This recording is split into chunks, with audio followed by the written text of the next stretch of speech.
Delaware Building, right here in the loop of Chicago, is one of Preservation Chicago's most endangered buildings.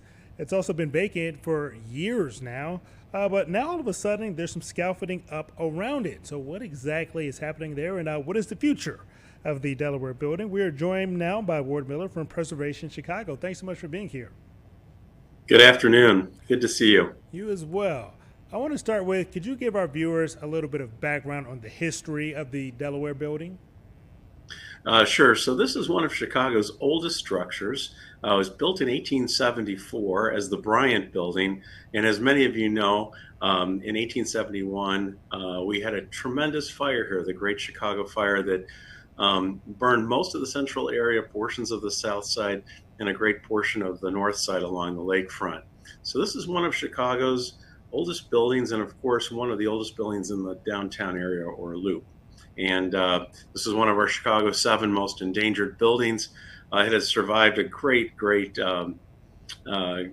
history here in downtown Chicago, has avoided demolition for more than 150 years. So we're hoping to see a good outcome here with the Delaware Building. You mentioned a good outcome. We're not sure what that outcome is. Recently, we've learned that there's some scaffolding around the building. Are we hearing any reports on what this could be in reference to? Yeah, so we're under the impression that they're really looking at structural issues and also some cosmetic issues relating to the building's first and second floors that were originally occupied in the last 25, 30 years by McDonald's. They had a 2-story storefront on this site, and since about the beginning of COVID, there's been a shutdown of that location, and the building has been mostly vacant. So we've been really concerned about the structure, and we're hoping this is a couple of good steps towards a good outcome. If this building were to be revitalized, what would be a good home for it? Well, you know, in the past, it housed everything from insurance companies to small attorneys' offices, and as it's just kitty corner from the Daily Center. So we really do think that this could very much serve in that same purpose for small offices, or it could be converted to residential, as we've seen in so many other situations, most recently downtown, or even like a commercial hotel. But it shouldn't be a vacant building. We should be celebrating this wonderful, wonderful structure. It's one of our city's oldest buildings, at least in this area. And you mentioned that at once, a lot of people may know it as kind of like a two-story McDonald's that was there. What are some of the challenges posed by the lease that McDonald's has had on that building? Well, we know the lease was for 99 years, and it started more than 35 years ago or so.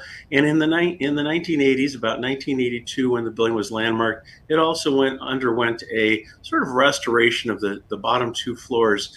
It was a very streamlined restoration, and unfortunately, those repairs that were made and modifications just haven't held up very well, especially in the last decade or so. And with the vacancy of the storefronts by McDonald's and the vacancy of the building, we've just seen the conditions there worsen. So we'd really like to see this all repaired, the building reactivated. It's a beautiful building. It's got this curvilinear corner. It's a block away from the Thompson Center, which is being revisioned by Google and hoping to open in the next 12 or 16 months. And we think this is a great opportunity for the Delaware Building to shine again. It has an amazing 8-story light-filled atrium, interior atrium, to which all the offices open up to. So really a special building that needs a little TLC, and we're hoping that that'll happen quickly.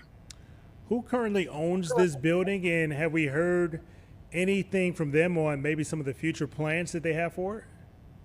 We've reached out to the ownership, and I don't think at this time they really want to be identified.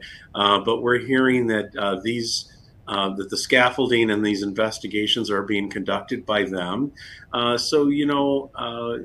Again, this is a first step towards resolving a situation and really a vacant building that needs to be revitalized as right now it's sort of a a drain on that intersection, which houses the Goodman Theater, Petterino's Restaurant, the Dearborn Restaurant, and the Chicago Civic Center, otherwise known as the Daily Center. So it'd be really wonderful to see this building reactivated, and it is a designated Chicago landmark. So we really want to see this building treated like a world-renowned landmark, which it is, along with many other skyscrapers and early buildings of Chicago.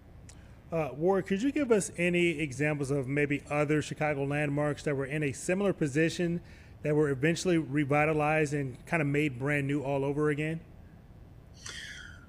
Well, there have been a lot of buildings that have fallen into, a small amount of disrepair. But, for instance, we're seeing this now with a lot of buildings in the LaSalle Street Canyon that were, we're a little tired and needing a little help. And we're seeing so many of them revitalized after the COVID pandemic as residential buildings. And one that really stands out right now is the Pittsfield building, which was at one time one of the great office buildings, especially if you were in the medical field. Your doctors and dentists were all in the Pittsfield building, and over the last really 20 years, it's fallen into tremendous disrepair. And we're very happy to announce, as many of you know, that there's a new owner involved, and they're wanting to transform this and restore the building, transform it from from commercial to residential.